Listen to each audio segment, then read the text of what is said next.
Now we're going to use estimation to kind of prepare ourselves to multiply so that students have an idea of what their answer will be and a means to check their answer when they're finished. So we're going to start with 5.1 times 2.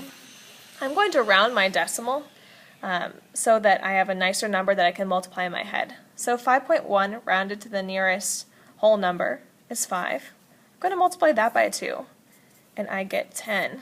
So I know that 5.1 times 2 is about 10.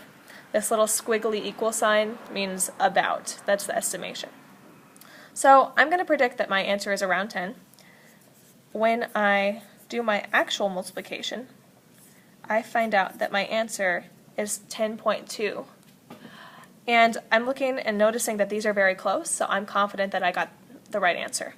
But if I made a mistake with my decimal point and I put it right here, I would notice that these are very far off, almost off by a power of 10. So I might be able to recognize that I messed up with my decimal point or my multiplication somewhere.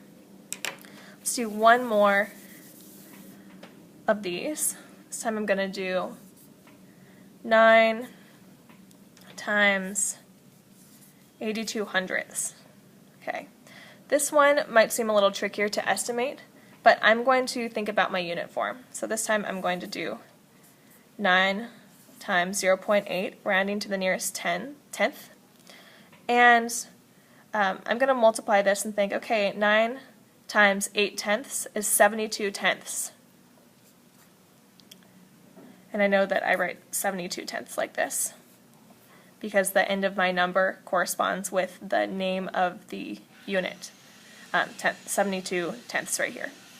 So I know that my answer is going to be around 7.2. Okay, I'm going to try this using the standard algorithm.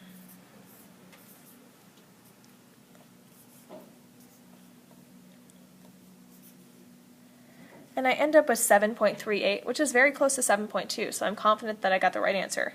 But once again, the only way that estimating is useful is if students use it to check their answers.